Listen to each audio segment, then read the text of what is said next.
What if you could commit murder without having to clean up the crime scene, but still leaving no trace to prove it was your doing? This young man is a perfect example of that hypothesis. Lee Tang had just completed his military service and returned home, however. He felt lost about his future. Uncertain of what path to take next, like many young men after discharge, he considered going to college.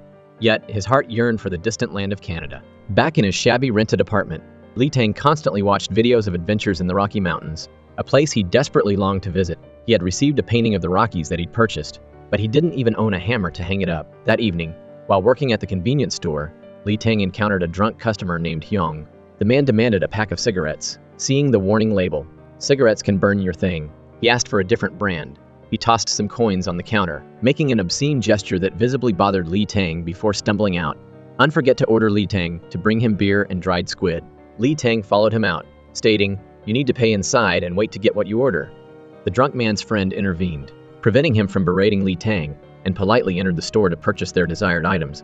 He also stopped his friend from causing further disturbance. Lee Tang sighed as he cleaned up the mess left behind. When his shift ended, the store manager arrived. Lee Tang asked to borrow the hammer, but the manager had already gone inside, oblivious to his request. Walking home through a deserted alley, Lee Tang spotted the drunk customer lying on the ground. Assuming he was just passed out, Lee Tang continued on his way. He then encountered the man's friend and suggested he take his companion home as rain was forecast. The man told Lee Tang to mind his own business and kept walking. Frustrated, Lee Tang mirrored the obscene gesture the drunk man had made earlier. The man turned back and repeatedly slapped Lee Tang, yelling insults. The assault triggered a flashback to Lee Tang's high school days when he and his friend Gyong Hwan were bullied. One of the bullies had knocked him to the ground and stomped on his face. Now, as this stranger did the same, Lee Tang reacted. He grabbed a hammer and swung it at the man's head. Rain began to fall. The injured man struggled to his feet, stumbled a few steps, then collapsed with a groan. Terrified, Lee Tang noticed two men approaching, but they turned back. Suddenly, a woman wearing sunglasses and accompanied by a guide dog with a harness appeared. The dog led her past Lee Tang, stopping briefly to sniff at the fallen man before guiding her away. Lee Tang quickly grabbed his belongings and fled the scene. The young man ran home and rushed to the bathroom to wash away the bloodstains. The image of the man he had hit flashed in his mind, his voice echoing, accusingly, "I have an old mother at home and 3 children to raise. What will happen to them if I die?" Lee Tang imagined being arrested. The disappointment in the eyes of his parents and sister, he envisioned his mother collapsing in shock. His friend, Gyung Hwan, knocked, asking to crash for the night as he was too drunk to go home. Lee Tang started researching how long a murder sentence would be. Suddenly, police sirens pierced the night. He looked out to see a man being forced into a police car for assault. He wondered about the 3 bullies from high school. Gyung Hwan informed him they were doing very well. One had just boasted about his expensive car on Instagram. Another was a successful businessman. And the last one had a happy family. How can those bastards be so successful? Lee Tang muttered. He recalled a secret fling with a girl from his Go Club before his military service. A transgression his girlfriend never discovered. Back in high school, he had stolen Gyung Hwan's tablet without getting caught. It seemed luck was always on his side. Trying to establish an alibi, he said to his friend, "You got here at 10 p.m. Right, but Gyung Hwan insisted he had arrived at 11 p.m. Lee Tang remembered the hammer he'd borrowed from the store, left behind at the scene. The next day, Detective Jang arrived at the crime scene to investigate and found a bag from the convenience store. Lee Tang lay listlessly at home when he received a call from his manager asking him to cover a shift. He peeked outside but couldn't bring himself to leave. Detective Jang entered the convenience store and asked the manager to review the security footage. As he exited, the detective was approached by 2 teenagers asking for a light. When Jang responded curtly, one of them was about to pick a fight, but backed down upon realizing he was a cop. Both were escorted to the station, where Officer Park reprimanded them, sticking a piece of gum in their hair as a final touch. Reviewing the footage, Detective Jang saw the victim, Lee Guang-hun, making a purchase the previous night. As he watched the young employee pick up a hammer, a fly landed on the camera lens. Obscuring the view moments later, he saw the employee leave with his backpack. He returned to the store and asked the manager, who was working last night. Just then, Lee Tang arrived for his shift. "There's a policeman here to see you," his manager announced. Detective Jang led Lee Tang outside and asked, "Those guys made rude gestures at you, tossed money at you, and made you serve them. They left without cleaning up, so you killed them." When Lee Tang reacted with surprise, Detective Jang chuckled. "Just kidding." He then inquired what the men were talking about. Lee Tang recounted their conversation, mentioning the man's struggles with his elderly mother and 3 young children. Suddenly, a young officer, Yang Jae, rushed in to inform Detective Jang they had a match on the fingerprints. It was a drunken brawl between the 2 victims. A witness saw them fighting. One used a brick. The other fought back with a speaker. As they drove back, Detective Jang scolded Young Jae. Why would you reveal details of the case in front of a witness? Don't be so careless. Li Tang returned to the alley where the murder had occurred and saw that the security cameras were being repaired. Li Guanghun's wife was summoned to the station for questioning. She began to tell the story. 3 years ago, my husband brought home a colleague, Kim Myung-jin. He was friendly and kind, even gave my child pocket money and remembered my birthday, which my husband, always drunk, never did. He always spoke to me with sweet words. One thing led to another. He came into my room, closed the door, and we slept together. The police found the motive for the fight between Kim Myung-jin and Li Guanghun all too plausible. Staying at your friend's house and sleeping with his wife. Even I'd do the same if I were the husband. Detective Zhang instructed his colleagues to investigate Kim Myung-jin's background. I feel like I've seen him somewhere before. That evening, as Detective Zhang sat alone at the station, his colleague rushed in. Kim Myung-jin, his identity is fake. He's Yobu Il. Wanted since 2009. Talk about karma. Li Tang, sharing a meal with Young Hwan, watched a news report about the recent murder. They had identified Kim Myung-jin as the deceased. After DNA testing, he was confirmed to be the perpetrator of the 2009 serial killings. A psychopath named Yobu Il, a master manipulator, liar, and disguise artist. He had murdered an entire family for insurance money and committed numerous other killings, expertly hiding the bodies. Relieved, Li Tang felt safe, the case having nothing to do with him. Kim Myung-jin had been a dead man walking. However, at the home of the woman with sunglasses lay the hammer Li Tang had used. The next day, Li Tang bought a new phone and went to cover his shift at the store. Suddenly, he came face to face with the woman with sunglasses. She demanded 2 million won. I can still see, she said, revealing a partially burned eye. How does it feel to kill someone? I don't know how you'll get it. You don't have the hammer anymore. Do you? She left with her dog, leaving Li Tang terrified. He rushed to return the phone, but the store owner refused. You remove the screen protector. It's non-refundable. You can sell it back used, but you'll lose money. Li Tang checked his account. Only 192,000 won remained. He searched for quick cash jobs, but found only scams. He went to his manager, begging for an advance on his paycheck last year. An employee ran off with an advance. I don't do that anymore, the manager said after much pleading. Li Tang received almost 1 million won, still short of the amount demanded. Desperate, he took his mother's savings, intended for his new apartment, and withdrew the entire amount. Carrying the bag of money, he arrived for his shift, constantly checking the door. Paranoid. That evening, his manager mentioned, a strange woman came in earlier. I thought she was blind, but I felt like she was watching me. Li Tang rushed outside. On a table, he found a pack of cigarettes and a note. Meet me tomorrow at noon. The house with the blue gate. The next day, Li Tang went to meet the woman with the sunglasses. She made him coffee, saying, I hate people.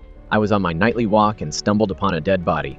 When asked if he killed the men, Li Tang denied it, placing the money for her to count. Her demeanor shifted. She demanded the same amount every month, as Li Tang protested. She brandished the hammer. You made me an accomplice, who would take such a risk for a measly 2 million won. Pay up on the last day of every month, and your secret is safe. Enraged, Li Tang grabbed the hammer. This is all you get, he shouted, leaving with the money. Yusang University, class of 2024. Right, she called after him. Your sister's getting married soon. Your mother goes to church every Sunday. I doubt she'd want to show her face there anymore. Li Tang stopped. Turning back, she removed her glasses, revealing her damaged eye. Forensic technology is advanced these days. My house is probably covered in your DNA. One call from me, and your family is finished. You'll be in jail for at least 15 years. How do you plan on living with a murder charge? Beg, and maybe I'll be lenient. Feeling like a dog with a leash around his neck, Li Tang begged for mercy. Each time she beckoned, he would come running. He couldn't let her control his life. He raised the hammer and struck. Silencing her forever, he collected the money and left, closing the door behind him. The dog ran to its owner, licking her face. Days turned into weeks. Every day, 2 cartons of milk were delivered to the house. The delivery man, finding it odd that the milk remained untouched, peered over the wall, only to discover a gruesome scene. The police swarmed the crime scene. Inside, Detective Zhang and his team collected DNA samples. He found 2 life insurance policies in a drawer. Outside, a pack of police dogs chased after a guide dog. It stopped, pawing at something. The police uncovered a skull. 2 skeletons were retrieved. The victim, identified as Xian Yo Ok. Her body, along with the skeletons, was sent for forensic examination. No other fingerprints on the kettle, the coffee cups. Officer Park was informed. The coffee only had her DNA. Dog saliva everywhere. It licked everything clean. Doorknobs, tables, floor. Li Tang lay at home, the woman's image haunting him. His phone buzzed. Countless missed calls from his manager. He considered running, but lacked the courage. As he picked up the phone, Young Hwan knocked. Li Tang tossed him some cash, urging him to leave. Young Hwan punched him. Don't patronize me. He revealed he knew about the stolen tablet, pretending not to notice because Li Tang had been nice to him since. "I don't know if you're a good person or a bad person," Yong Hwan said, "but live your life like a useless bum. Keep the money and waste it all." That evening, Officer Park was escorting the guide dog to a veterinary clinic for a checkup. The dog suddenly started barking fiercely in front of a karaoke bar, where Li Tang sat alone. At that moment, Li Tang received a text from the police station, informing him that he was being sued by the convenience store manager for embezzling his paycheck. Across the street, the two teenagers Detective Jang had previously apprehended were watching Officer Park. They decided to get their revenge. One of them grabbed a bottle. His friend trying to stop him, he smashed the bottle and stabbed Officer Park. The dog, seizing the opportunity, ran off. The teenagers fled, leaving Officer Park bleeding on the ground. Emerging from the karaoke bar, Li Tang saw a news article on his phone. Blind woman found dead after murdering both parents. It dawned on him that all the people he had encountered were destined for a grim fate, and the police had no evidence connecting him to any of it. Better than winning the lottery, he thought to himself. The two teenagers were walking down a dark alley when they spotted Li Tang approaching. As they began taunting and insulting him, Li Tang felt a familiar chill down his spine, the same sensation he experienced before dealing with the previous victims. The next morning, the teenagers were found dead in a vacant lot. Li Tang woke up with blood on his face, a brick, a hammer, and a note beside him. "Call me if you need help," nickname, "Only for Heroes." Sean Yo-OK. The blind woman had a rebellious past, always partying with friends. Once in a gas-filled room, she had lit a cigarette, causing an explosion that permanently damaged her eye.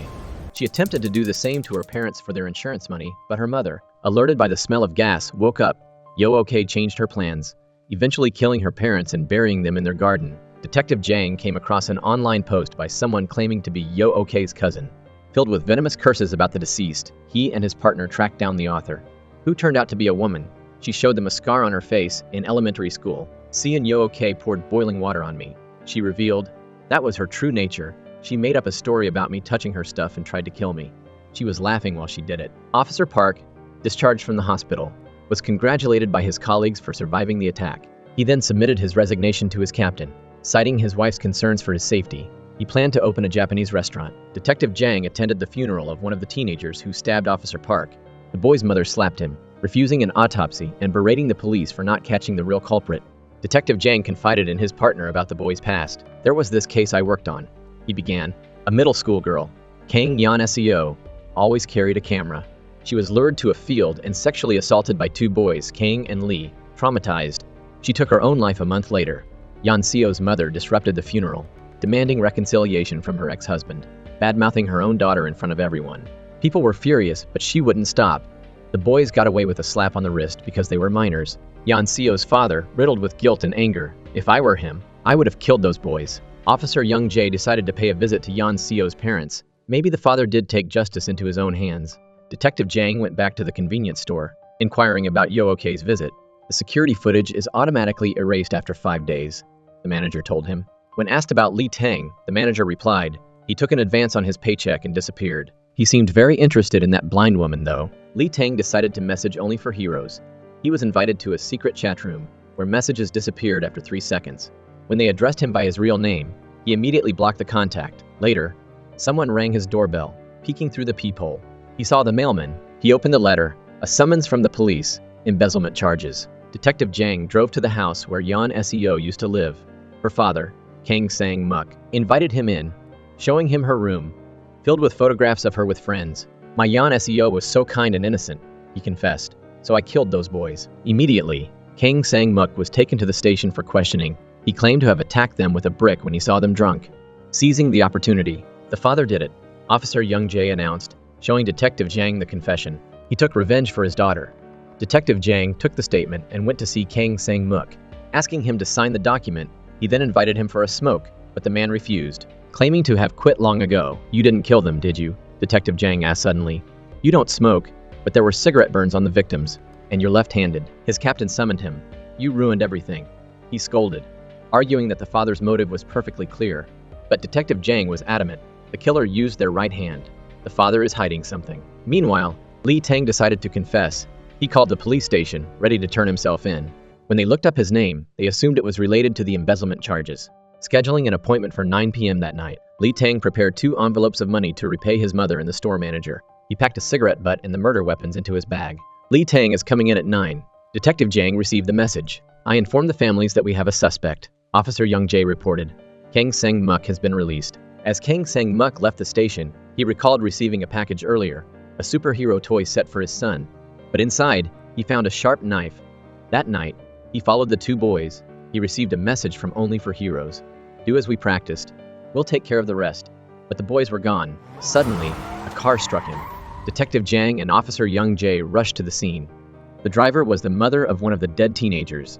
Lee Tang stopped by an ATM to withdraw the money for his mother. As he walked away, two men on a motorcycle snatched his bag, sending him sprawling to the ground. They raced onto a bridge, took the envelopes of cash, and tossed the bag into the river. Lee Tang, injured, was loaded into an ambulance as the police investigated. His evidence, gone. He was taken to the same hospital as Kang Sang-muk. You're taking the fall for someone, aren't you? Detective Jang pressed the father, who insisted he was the one who made the boys pay. It brought him peace, if you want them to pay.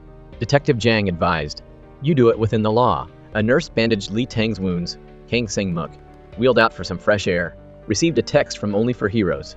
I respect your decision, thank you. He spotted Lee Tang leaving. He followed. Losing control of his wheelchair, Lee Tang rushed over to help. Go, Kang Sang-muk whispered. The police are here. Are you the one from Telegram? Lee Tang asked. Did you take me home that night? Was the robbery you're doing too? No, the older man said. Everything will be explained on Telegram. Just go, thank you. Lee Tang hurried away, taking the stairs. Detective Jang, spotting him, called the station. Has Lee Tang arrived to confess? Not yet, was the reply. Back in his room, Kang Sang-muk watched old videos of his daughter. Remembering when she asked him to quit smoking, he popped a handful of pills into his mouth and collapsed. The truth was revealed that night. Kang Sang-muk witnessed Lee Tang fighting the teenagers. As Lee Tang went for a brick, one of them charged, and they both tumbled down an embankment. Lee Tang was beaten relentlessly, but he reached for the brick, striking the attacker. The other one got up to attack, only to be struck down as well. Exhausted, Lee Tang blacked out. Detective Jang, in hot pursuit of Lee Tang, received a call from the hospital about Kang Sang-muk's deteriorating condition, allowing Lee Tang to slip away. Back at the hospital, they found Kang Sang-muk undergoing emergency treatment, his stomach being pumped. Lee Tang checked Telegram. The Only for Heroes account was gone. Earlier, Kang Sang-muk, accompanied by a mysterious figure, had helped Lee Tang home after he collapsed. After she jumped, Kang Sang-muk had confessed to the stranger. My daughter suffered for another 16 hours in the hospital. I want those responsible to pay. The figure, wearing a superhero emblem, vowed to help. Lee Tang's parents and sister arrived at his empty apartment, finding only a letter. He apologized for being a burden, for his mistakes. He was leaving for Canada, hoping to return a better man.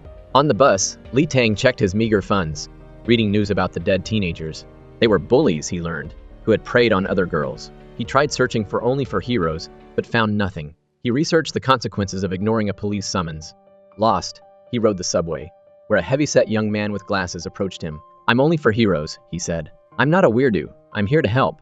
Lee Tang followed him home to an apartment filled with superhero figurines.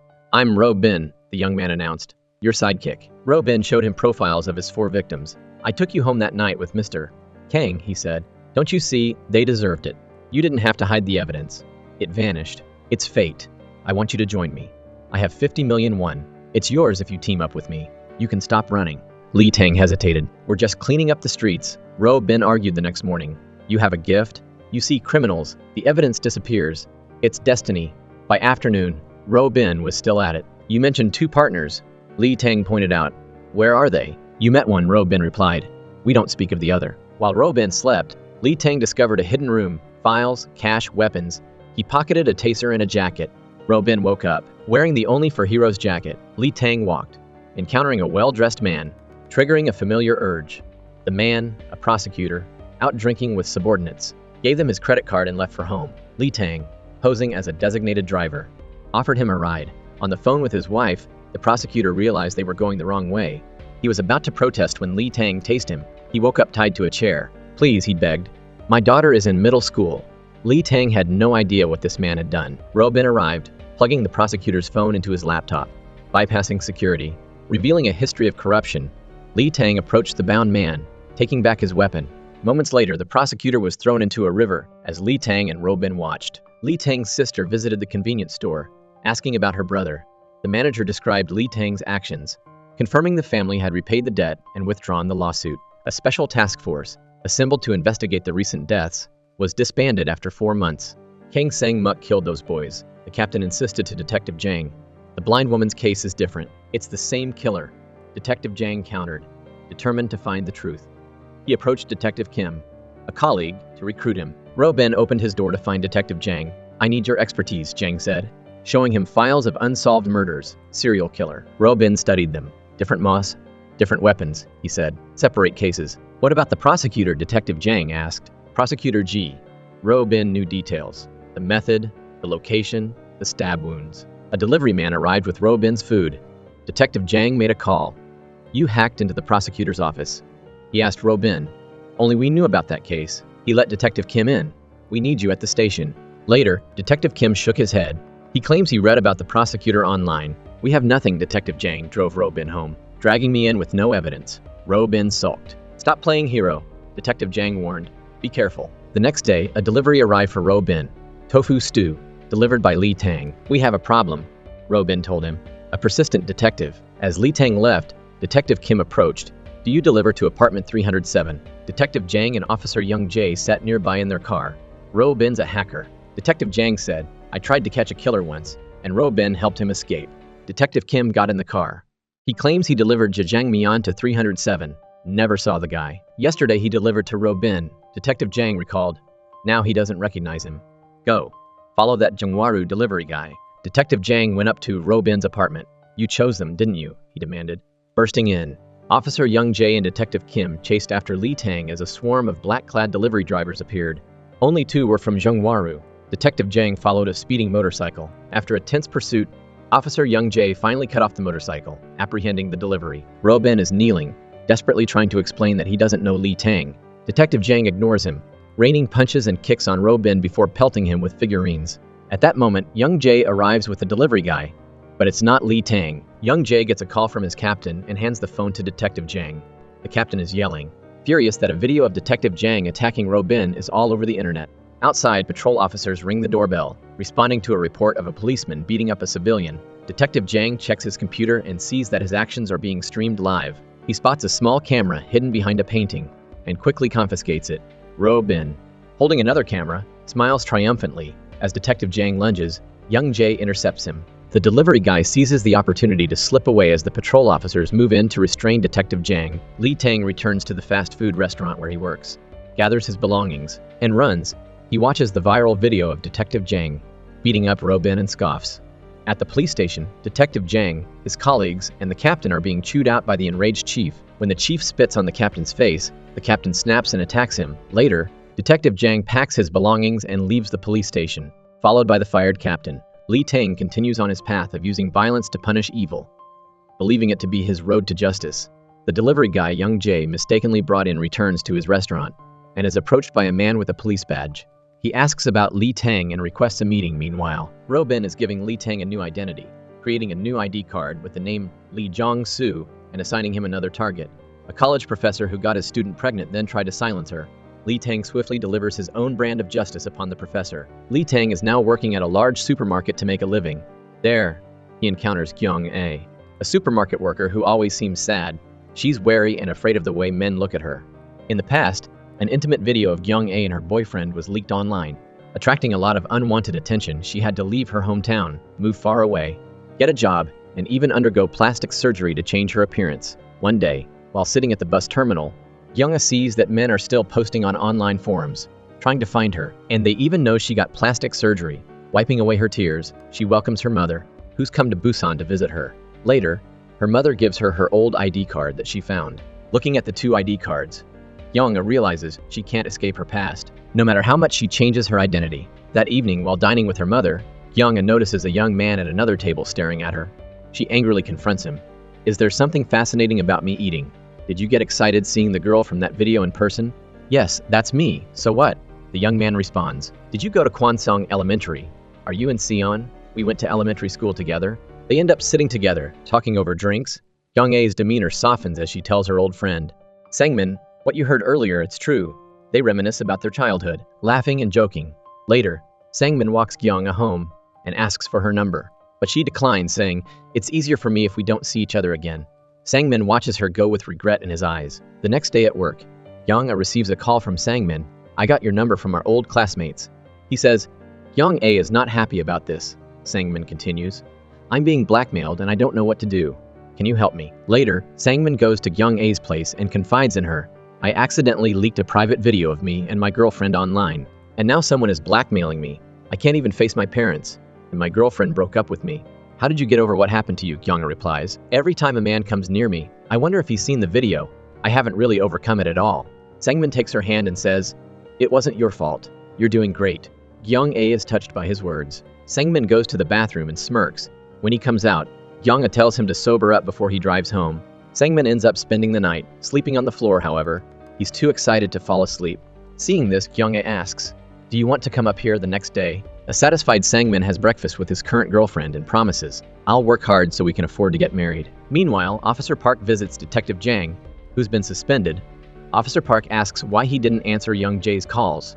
Later, Young Jae also visits Detective Jang, apologizing that he wasn't punished for what happened at Robin's place. Young Jae expresses his determination to catch Lee Tang and the hero-addicted nerd. Young Jae shows Detective Jang CCTV footage proving Lee Tang went to Busan right after they missed him.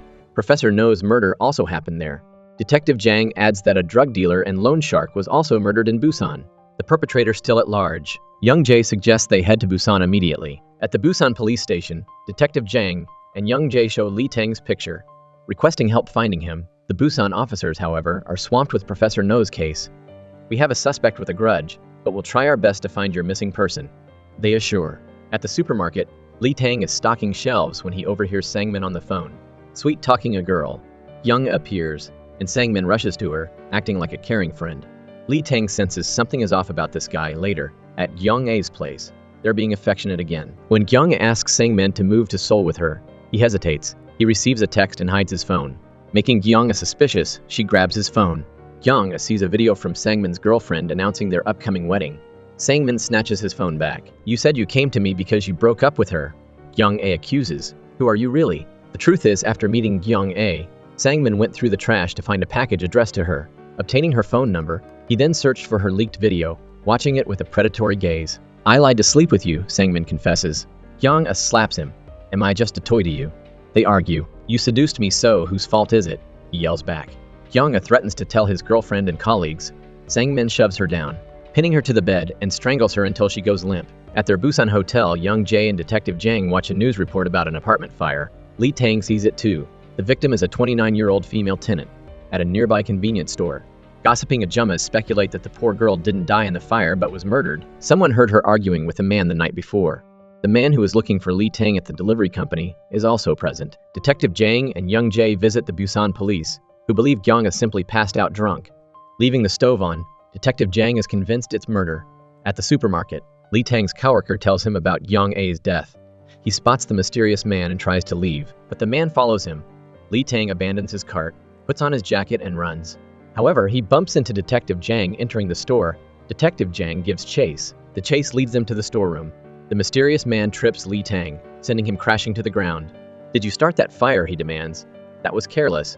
We need to talk. Lee Tang scrambles away. Detective Jang arrives to find Lee Tang has escaped through a back door. Young Jae calls. Someone stole the supermarket security footage. Detective Jang shows Lee Tang's photo to the supermarket manager, learning that he worked there under a different name. The mysterious man reviews the stolen footage and sees Young talking to a young man. Meanwhile, at a clinic, a doctor informs Sangmin he has gonorrhea. He needs to take medication and abstain from sex. Sangmin tries to tell his fiancée, but she confesses first. The doctor said I have gonorrhea. I'm so sorry, honey. I just slipped up once. My friends pressured me to have fun before the wedding. It's my fault. Sangmin calls her a slut and breaks up with her on the spot. Sangmin returns home to find a man waiting for him. The man flashes a police badge and says he's investigating Young A's death. When the man mentions someone hearing an argument at Young A's apartment, Sangmin confesses, I slept with her that night. She found out I wasn't single, so we argued, but I didn't kill her. The man claps his hands together, then pulls out weapons from his bag. He chokes Sangmin and kicks him. Lee Tang drives a truck, informing Robin. I didn't kill Young A. I'm leaving Busan for a while. Robin advises, let's lay low for now. And even if that urge comes, don't do it. Meanwhile, Sangmin, tied up, realizes the man isn't a cop. I used to be. The man says, I'm looking for a guy. He was supposed to take care of you. He throws Sangmin a notepad and pen. Confess. Sangmin, choking back tears, writes that he killed Young A. As soon as he finishes writing, he dies. The man cleans the crime scene while listening to the building manager Remind residents to turn off their electric stoves due to recent fire incidents. Young Jae and another officer arrive at the building, looking for Sangmin as they knock on his door. The man leaves Young Jae, pressing his ear to the door, hears a hissing sound like a gas leak. A massive explosion throws him to the ground. Detective Jang and the Busan police chief arrive at Lee Tang's apartment. An officer calls for the spare key, but security informs him it's missing. They break down the door to find the room covered in fire extinguisher powder. Lee Tang is gone. Earlier, inside the elevator, Lee Tang, about to escape, sees his reflection and feels a familiar urge to kill the young man with headphones standing next to him. He steps out, leaving the startled young man behind.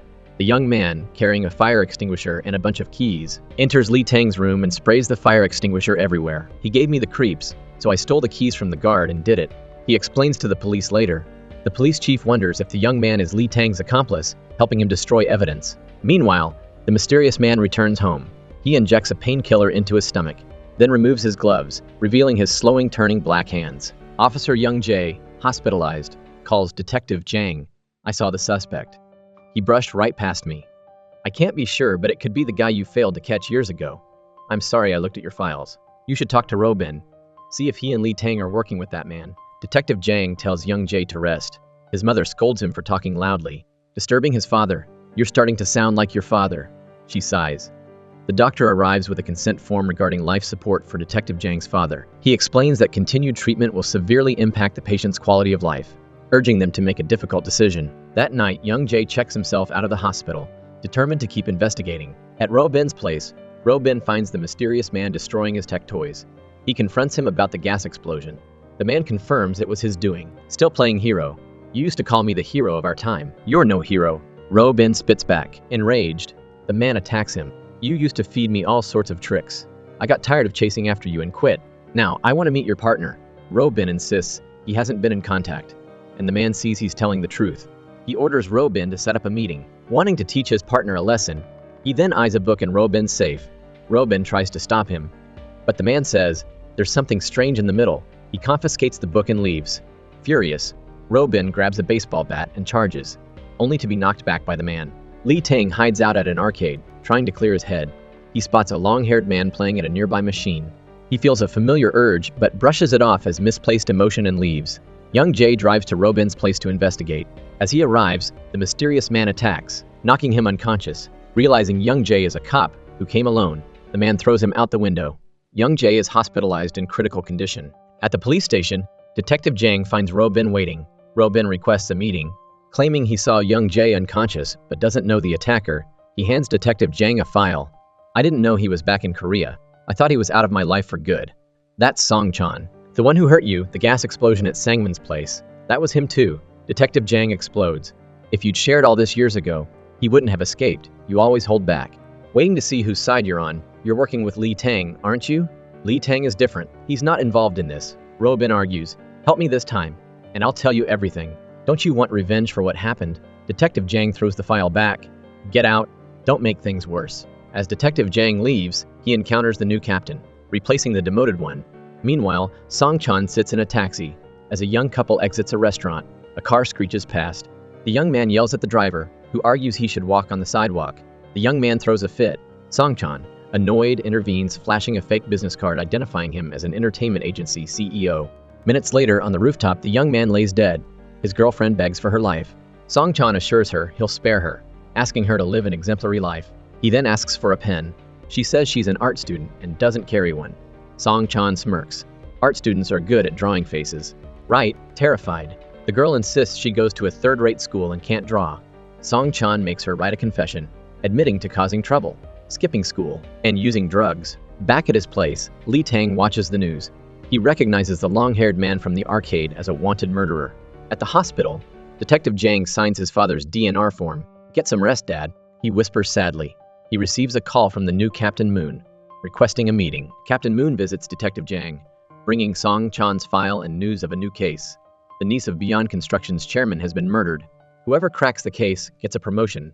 Captain Moon asks for Detective Jang's help, promising to share the credit. He's expected back at work tomorrow. At Beyond Construction, Robin is surrounded by thugs when Lee Tang calls. He steps aside to take the call. Song-chan, Lee Tang says, tell me about him. Years ago, I saw him single-handedly take down thugs to protect the weak. Robin recounts. I approached him, proposing we bring justice to the world. Hearing that, he cried, "But he's become ruthless." Insane. I misjudged him. I need to meet him, Li Tang says. Robin hangs up and tells the thugs, "We have a change of plans." Song Chan reviews his collection of confessions when he receives a message from Robin. Li Tang wants to meet. Song Chan video calls Li Tang and directs him to a meeting point. Robin, along with the Bayan construction thugs, secretly follows, tracking Li Tang's location. Li Tang arrives at a deserted nightclub and finds Song Chan casually eating an apple. In the car, Robin barks orders at the thugs, irritating their leader when they arrive. The leader orders Robin to stay put, annoyed by his attitude. They tie him up. Inside, Song Chan asks Li Tang, "Do you get a special feeling when you're about to kill someone? What exactly is that feeling?" Li Tang remains silent. When Li Tang asks about the book, Song Chan says he hasn't finished it. Don't trust Robin, he warns. One wrong move and he'll turn on you. The way he guards that book. Join me. With me. A little collateral damage is acceptable. Small sacrifices for the greater good. There are so many deserving people left, and I'm running out of time and energy. Think about it. Call me. As Song Chan leaves, Li Tang grabs a knife and attacks. But Song Chan easily overpowers him. He kicks and slaps Li Tang repeatedly. "You're no hero," he concludes. "Just another murderer who deserves to die." The thugs storm in. Li Tang uses the distraction to escape. He finds Robin tied up and cuts him loose. "Why did you keep the book?" he demands. "I don't doubt you," Robin says. "I have a plan." As Li Tang walks away, Robin calls after him, trying to reassure him. Li Tang, trembling, admits, "I'm scared," and breaks down, only to be interrupted by gunshots. Inside, Song Chan has shot a thug in the face. "5 more bullets," he announces. "Come and get them." The leader sends his men charging. They attack with pipes, landing a few blows. Unfazed, Song Chan takes down another thug, then another, and another. One receives a bullet to the face. They surround him, attacking relentlessly. But he's too skilled. Another one falls. Song Chan fights on, wielding a knife. He fires another shot. 1 bullet left for the terrified leader. The leader's phone rings. It's one of his men. He ran into an alley. "Boss, we lost him."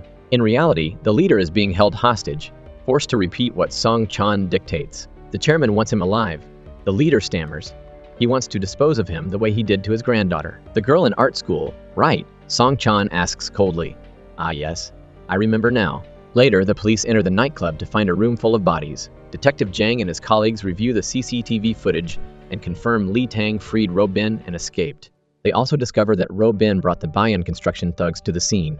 An officer tries to visit the construction company, but is turned away by protesters. Meanwhile, the surveillance officer spots Song Chan getting into a taxi. The police swarm the area, questioning everyone, but no one has seen this man before. One man mentions a group of thugs also asking about him. High atop a building, Song Chan watches the police and the thugs searching for him. The police soon locate Song Chan's hideout, littered with blood-stained confession notes. Robin calls Li Tang, telling him to meet him. They're closing in on Song Chan. He says, "We're going somewhere they'll never catch us. I have a plan. We'll deal with the rest later. We just need to get somewhere warm down south and figure things out." Li Tang agrees. They get in the car and drive off. In a parking garage, a Bayan construction executive feels someone watching him. His phone rings. It's Song Chan. Song Chan beats him, demanding Chairman Hyung's whereabouts. At the station, Detective Zhang and his team consider Song Chan's possible targets. His proximity to Bayan Construction raises suspicions about Chairman Hyung. An officer mentions the chairman is at a private location. Detective Zhang tells his partners to get ready and go. At the location, a hostess calls security.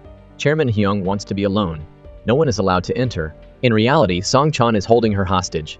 Chairman Hyung is bound and gagged. The guards, overhearing the call, assume the chairman wants to be alone with some young women whose ages are the same as his deceased granddaughter. The hostess then got knocked unconscious. When Chairman Hyung wakes up, Song Chan lists his crimes. "You brought business partners, government officials, even politicians here. You were convicted of tax evasion and embezzlement. Yet you lived comfortably in prison and were released early. How could you be a role model for your granddaughter? So it makes perfect sense for you to be dead." He continues, "Countless people died because of your demolitions. Did you see their families' faces on TV? Their rage, don't worry, you'll be on the 9 o'clock news tomorrow. Though you won't be able to watch, because you will be dead by then." Song Chan raises a sharpened pen as footsteps approach. Detective Zhang enters, aiming his gun at Song Chan. Song Chan presses the pen against the chairman's neck, threatening to pierce his artery. Detective Zhang, enraged by Song Chan's rambling, cocks his gun. Song Chan recognizes him. Well, if it isn't Zhang Nangam, he sneers, "You were just a boy at the police station. Now look at you, all grown up, want revenge for your father. Then shoot me now. You little punk." As Detective Zhang hesitates, Overcome with rage, Song Chan kills the chairman. The police apprehend him. Captain Moon expresses regret that Chairman Hyung didn't survive, which would have made their case even better. He also predicts the media will love the narrative of Detective Jang, catching the man who put his father in a coma. If you get interviewed, emphasize how he tried to save Chairman Hyung, and don't forget to show some grief. He adds that he'll arrange for Detective Jang's father to be transferred to a police hospital. Detective Jang watches Song Chan as he is being escorted away. At a rest stop, Lee Tang and Ro Bin stop for the night. When I was young, I woke up to find my parents murdered by burglars. Ro Bin shares, the police never caught them.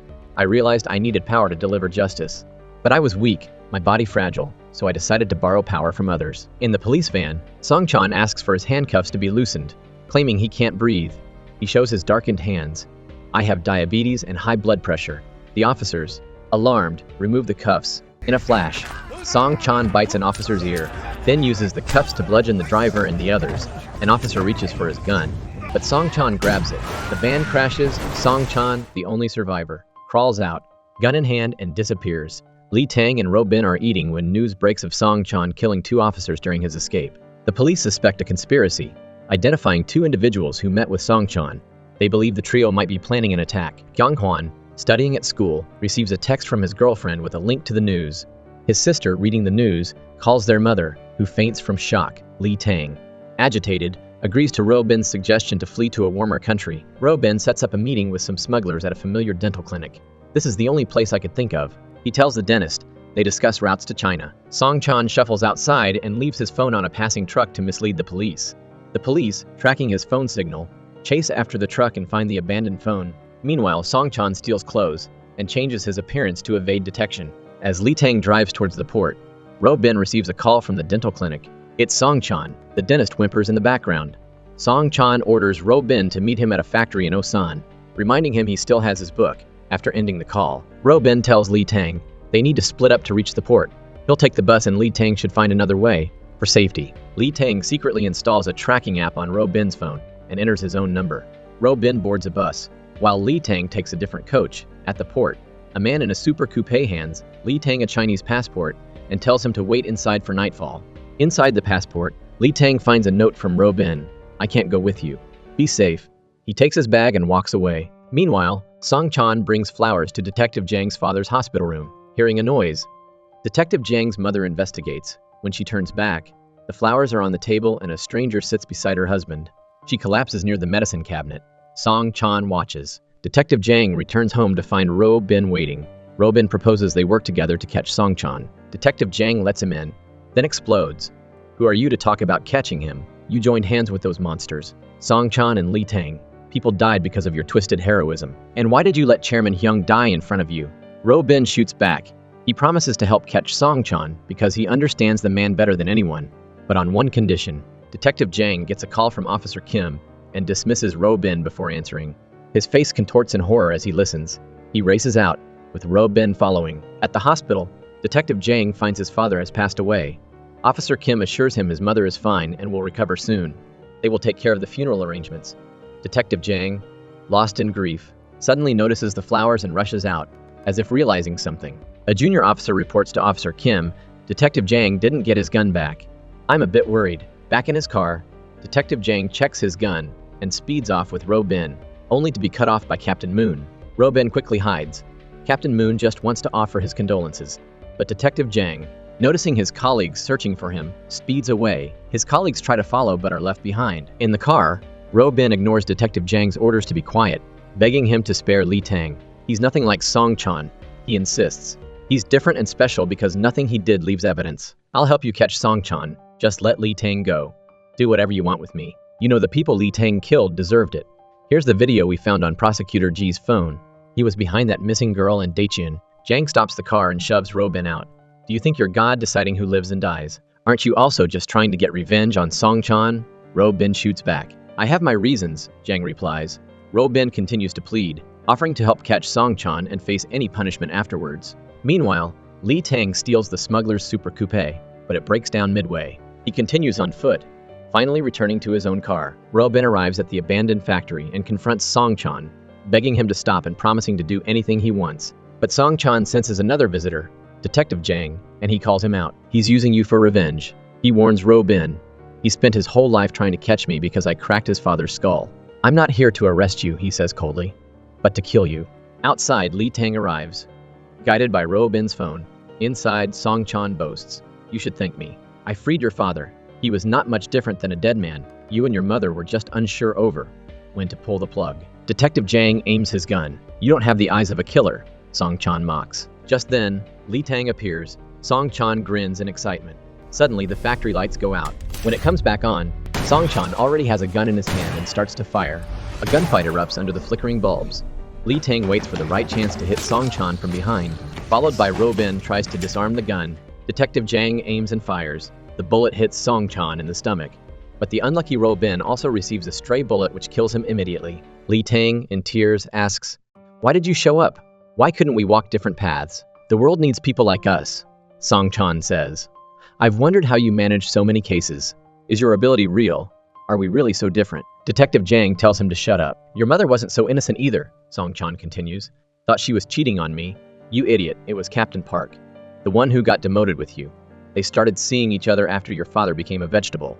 Kill me, and you'll never know the truth about what happened to him. Want to hear it? I was a good cop, hardworking, under your father's command. But no matter what I did, he looked down on me.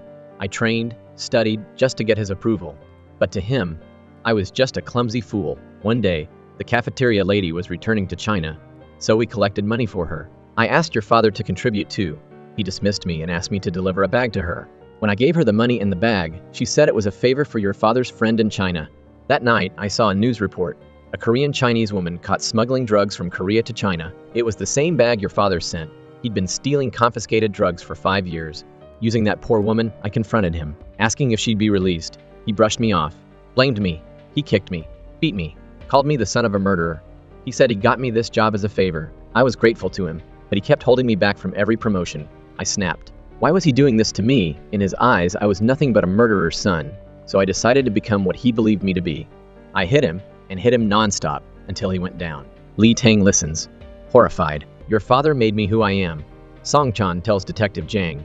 "He was a corrupt cop. And your mother was a whore." Li Tang lunges for the gun, ready to kill Song Chan himself, but Detective Jang stops him. "Are you any different from him?" he asks. Song Chan seizes the opportunity and attacks Li Tang, but Detective Jang shoots him dead. Li Tang also promises he won't run away this time. Detective Jang's father's memorial service is held at the police station, honoring him as an exemplary officer who gave his life protecting the innocent. Detective Jang glances pointedly at Captain Park. Young Jay finally recovered from brain surgery, but his once sharp mind and confident demeanor diminished. Detective Jang faces disciplinary action for killing Song Chan. Captain Moon addresses the media. Song Chan murdered over 30 people and 2 police officers in the past 5 years. He was shot dead resisting arrest. His accomplice, Ro Bin, is also deceased. He murdered 5 people. Detective Jang remembers Ro Bin's promise to take the fall. The police raid Ro Bin's place, finding an arsenal of weapons. All evidence matches the 5 recent murders. The captain tells Detective Jang, "The Professor No case happened during a downpour. We couldn't find any DNA, but the killer left a bite mark on a persimmon at Ro Bin's death scene. Despite the fire, we recovered his dental impression. His teeth matched the bite mark on the persimmon. It turns out that Ro Bin asked his dentist to alter his teeth structure to match the mark." She shows Detective Jang a photo. Li Tang was at the scene when Song Chan and Ro Bin died. Detective Jang recalls that night. Li Tang was asking him to kill him and end it all. "What I do is not justice," he confessed. Detective Jang pulled the trigger, but the gun was empty. "Do you think you are special, or is it pure luck?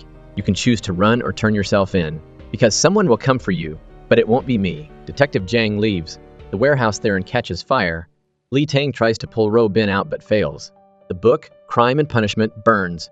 Any traces of Li Tang once again got erased. "Do you think Li Tang was involved?" the captain asks Detective Jang. He hesitates. Later, a prosecutor drops all charges against Li Tang. Captain Park takes early retirement and moves his family abroad. As he walks away with his family, he spots Li Tang, the young man he once investigated. Li Tang is now in the same country, working odd jobs, writing letters home. One day, walking home, he's apprehended by immigration officers and thrown in a holding cell with other undocumented immigrants. "You're not a criminal, no priors. Why are you even here?" a confused officer says, holding Li Tang's file. Li Tang listens in disbelief. Later, on a plane back to Korea, Li Tang prepares to face his past. Detective Jang, while shopping, overhears a news report. A man found dead last month was revealed to be a notorious serial killer from 3 years ago. Something feels off. That night, Li Tang walks down a street and bumps into a young man. A familiar urge once again rises inside him.